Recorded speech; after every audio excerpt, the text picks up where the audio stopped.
Do you find yourself jumping from site to site or wading through thousands of search results to find answers about God's Word and His creation? Well, no more. SearchCreation.org brings the top creation and apologetic websites together into one search engine while ignoring the thousands of sites that push lies and half-truths. So if you have questions about molecular chemistry, deep space, dinosaurs, or how to defend your faith in a godless world, visit us at SearchCreation.org.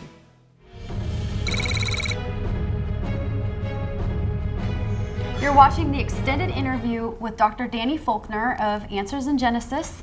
Thanks for joining us, Danny. Thank you. It's great to have you here. All right, if you guys missed the show in Season 5 with Dr. Faulkner, he went into some of the things like the multiverse idea, these ideas that people use to try to explain away the fact that we are a privileged place. Planet Earth is a privileged place. So if you missed that, you need to go back and watch that. We want to kind of continue that discussion. Dr. Faulkner, are there some arguments that are used for the privileged planet idea in the universe that really don't work with true biblical creation? Well, yeah, I think some of the arguments they use deal with the way that they think elements came about in the universe. According to, you get wrapped up in the Big Bang Theory, which I don't think is biblical, and so I reject, but the Big Bang Theory says the universe began with nothing but hydrogen and helium and a little bit of lithium.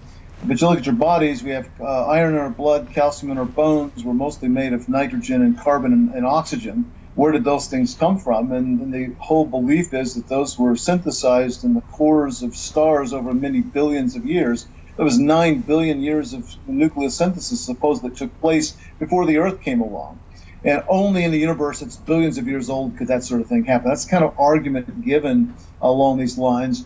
And then there are certain things about the structure of certain nuclei of the elements, such as carbon, that made this possible. If you change the structure of the carbon nucleus, then a lot of these other heavy elements would not exist and we wouldn't be here. That's the kind of argument that only works within a billions of years sort of framework. So and we again, can being a biblical creationist, I reject that kind of time frame. Exactly. So we can use some of their arguments, but not all of them if we're going to go with biblical creation. Yeah, yeah, absolutely. One thing I'm fond of telling people is water is the most abundant molecule in the universe. Mm-hmm. Wow. We see it all over the place. We see it in the atmospheres of cool stars. We see it between the stars. We see it on icy bodies in the solar system. We see it everywhere. But it either exists in the solid ice form or in the gas form. Even though it's abundant in the universe, the only place in the universe where we know for certain liquid water exists is on the Earth. Wow. There have been hints of other places, but they only have indirect evidence at best. For instance, in the summer of 2015, there was an announcement made, maybe September 2017, an announcement from NASA that they had found indirect evidence of a little bit of liquid water seasonally and briefly on the surface of Mars. If you read the papers I've done, actually it's very indirect evidence at best. They didn't detect water, they detected the possibility of some salts that might be hydrated with water. And even then only briefly, because you see the conditions on Mars are such that any liquid water immediately boils and freezes. Mm-hmm. You can't have liquid water there. Wow. And we think liquid water is absolutely essential for living things, but yet on the Earth it's the only place in the universe where we know for certain liquid water exists, and it's abundant here. That sort of thing you don't need billions of years for. It's pretty straightforward observation right here and now in the universe. Mm-hmm. Wow. Yeah, well, what about like gravity too and our atmosphere? I mean, all of these things really do point to an Earth that is designed for life. Oh yeah, if the Earth's gravity were a little less than what it is, we would have either no atmosphere or very little atmosphere. Wow. And of course, the atmosphere is absolutely essential for living things. Uh-huh. On the other hand, if the gravity of the Earth were a little bigger, we would have grabbed hold of the wrong kind of atmosphere. For instance, Jupiter and other large planets, they have the wrong kind of atmosphere. Mm-hmm. The perfect atmosphere is one that's diatomic. You have two atoms bonded together to make molecules. 78% of what we breathe is diatomic nitrogen. 21% of what we breathe is diatomic oxygen. That's 99%. That's what the stuff that they're good for us. The oxygen we need, obviously, The nitrogen is just taking up space and providing bulk. The remaining 1%, some of that's diatomic and monatomic gases such as helium and things like this. But the really cool thing is that there's a very tiny percentage of polyatomic gases. These are 3 or more atoms per molecule. And these things are greenhouse gases. And I'm fond of asking people, well, are greenhouse gases good or bad? And the answer is? I'm going to go with good. Well, it's good and bad. It's both. Okay. You can have too much of a good thing, which means that you could have extreme greenhouse effect. We could have a temperature of 900 degrees day and night like there's on Venus. But, without any greenhouse gases at all, the temperature would swing way over 100 degrees in most locations every day, and then swing probably 50 to 80 degrees below zero every night before dawn. And you need some of that retention of heat. And people have concluded through giving a lot of thought and study that our atmosphere is perfect. I mean, absolutely perfect. What do you know? And so much so that now one of the things they're talking about now is trying to probe the atmospheres of planets orbiting other stars. And the thing they're going to look for is diatomic nitrogen. They're going to look for an Earth-like atmosphere because they realize that this is perfect. But again, you have a very narrow range of composition and mass, hence the right kind of gravity, to retain that kind of atmosphere. That's amazing. Okay. Yeah, praise the Lord. When I've got somebody like you that I'm talking with, I got to tell you, a lot of questions come to mind that I think a lot of people in church and in college, they struggle with because they're the big questions that they think, that one's a death blow to creation. Things like, okay, well, what about aliens? Or what about Starlite and time? Can you give us a little bit on those? Because not everybody gets to talk to a guy like you every day. Here at the Creation Museum, in September of 2015, we premiered a new planetarium show called Aliens Fact or Fiction. And during the month of October, we've had an alien promotion. That was a lot of fun. First of all, the sign over top of the planetarium was changed from Stargazer's Planetarium to Area 51.5. Ooh. 51.5. That's awesome. You would not believe how many people don't get that one. But anyway, our staff, museum staff, for the whole month, they were wearing these T-shirts. They were black, and they had the logo of the planetarium show on the front. On the back, it said Area 51.5 staff. And some people came up to them and said, they were standing right in front of the planetarium. Where's the planetarium? They were looking for a planetarium sign. I didn't realize Area 51.5. And also I've been giving a talk on aliens, and in July of 2015 we published a pocket guide to UFOs and ETs. So it's all been coming together for us. But the short of the story is this: look, if there are aliens that came from other planets, and if they came from other planets, they either evolved or they were created, and I would reject the idea of evolution. So as a Christian, then God must have created them. But this raises all sorts of questions. If there are beings there that are intelligent, able to communicate with each other, with us, they're social creatures. And by the way, I think that social interaction is a large part, or at least a portion of what being created in the image and likeness of God is all about, the ability to have relationships. Then are they fallen creatures? If they're fallen creatures, why? Well, it's because of Adam's sin. If it's because of Adam's sin, then you got to realize on this planet, we're the aliens and Adam is the alien. And so if you're trying to evangelize people on this planet, your preaching would start with something like this. In a galaxy far, far away, a long time ago, in a galaxy far, far away. That would be how it started, which is absurd. But on the other hand, if it was because of some Adam and Eve that sinned on their planet and introduced sin and death through sin, then Jesus would have to go to that planet, be born a virgin, live a perfect life, lay down his life and sacrifice for atonement for our sins, and rise from the dead, and then ascend to heaven to at least go to the next planet and do it all over again, and go to the next planet and do it again, and do it again, and do it again. Well, the problem with that is when Jesus finished his work on earth, he didn't go to another planet. He ascended to heaven to sit at the right hand of the Father. His finished work was finished. I really do literally believe that Jesus died once for all. And you could argue, well, maybe these creatures, they never fell. Maybe they're in a sinless state yet. Well, the problem with that is Romans 8 talks about the taint of sin affecting the entire creation, and that would include these alien worlds and the alien beings, I suppose. Sure. 2 Peter 3 talks about the destruction of the heavens and the earth. with a great noise and fire. And then it talks about, along with Apostle John in his book of Revelation, a new heaven and a new earth. And I think the purpose of that is both this earth and the entire cosmos is so tainted with sin, it requires redemption, just as we require redemption to go into the new age ahead of us yet.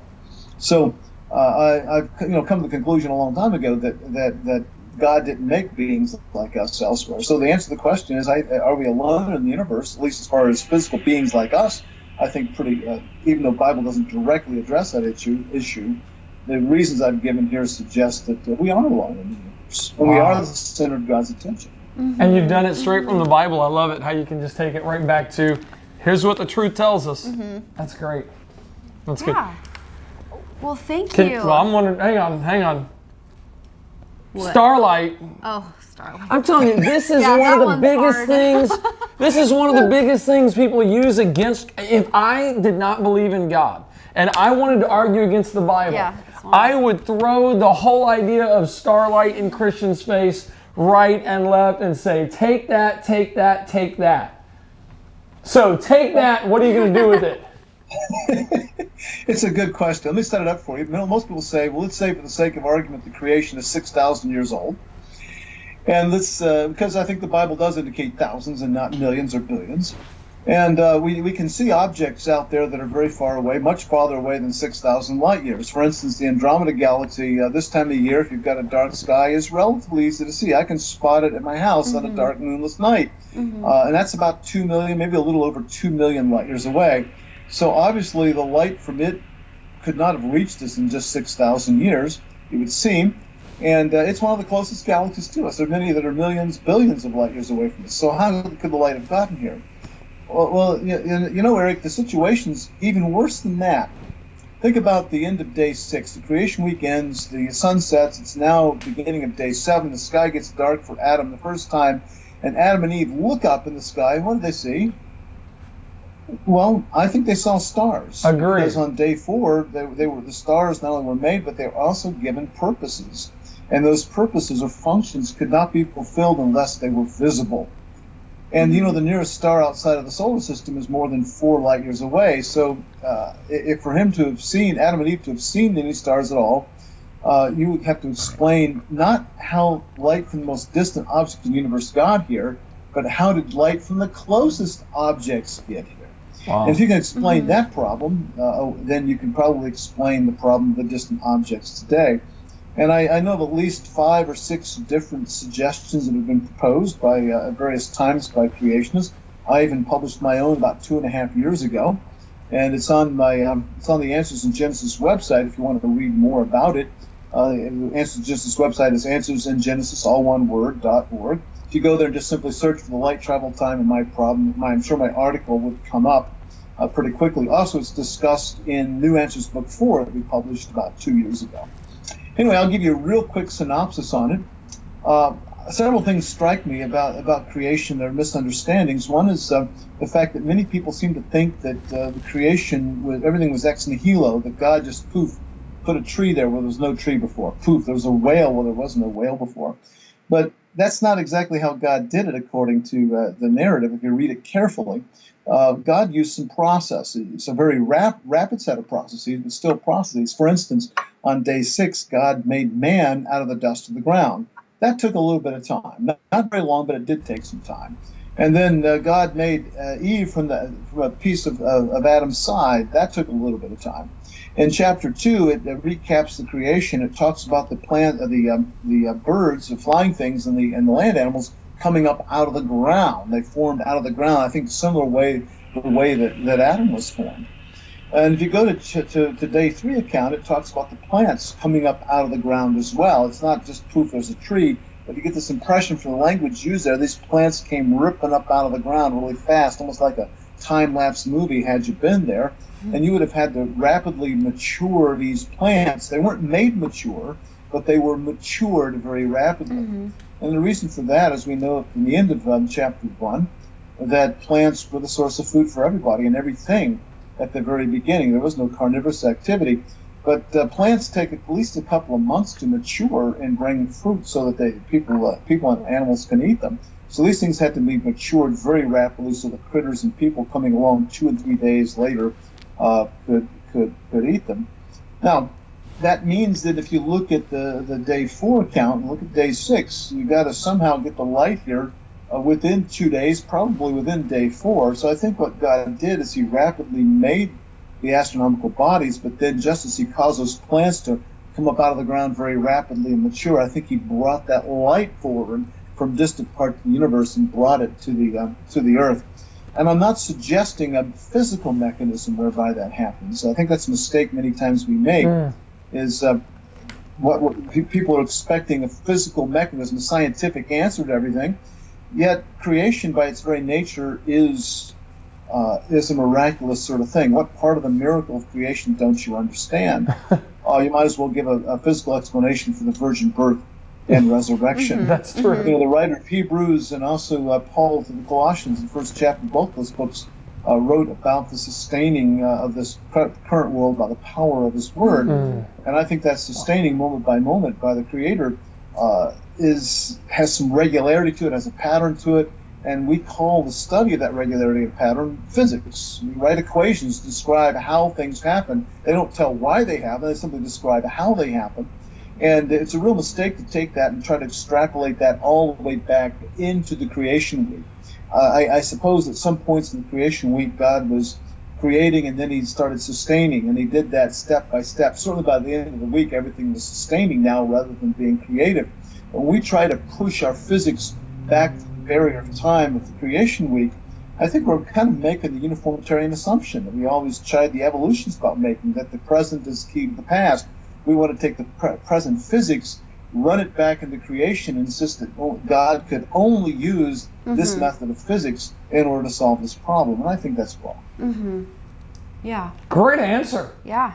Makes me want to go to answersingenesis.org and look up some of these articles, because I'm telling you, this is huge for a lot of people. This is a huge stumbling block. So I'm really glad you tackle that and get to address that. That's good stuff. What was the name of your article again, addressing your theory that I think the actual article I wrote on the what we call the Answers Research Journal. It's a more technical sort of thing we have at our website, but I try to write these kind of articles that are not really that technical, so that the educated layman can understand. I believe the article's title is a proposal for a new solution to the light travel time problem. Okay, thank you. Proposal for a new solution to the light travel time problem. And the New Answers book, New Answers book 4 chapter, I think I call it the Dasha solution, Dasha being one of the Hebrew words used for describing the growth of plants on day 3. Since that had kind of inspired me with my idea here, I decided I would kind of call it that. I had to call it something, so I chose Dasha as my Nice. Very cool. Yeah, okay. Dr. Faulkner, thank you. Mary, did you have any other questions? I think you hit that. You scratched my itch, man. I feel good. I love that. Very good. Yeah, thank you. I'm just thrilled with the work that you guys continue to do. Thank you guys for leading the way for a lot of other creation ministries. The research you guys are doing is so helpful.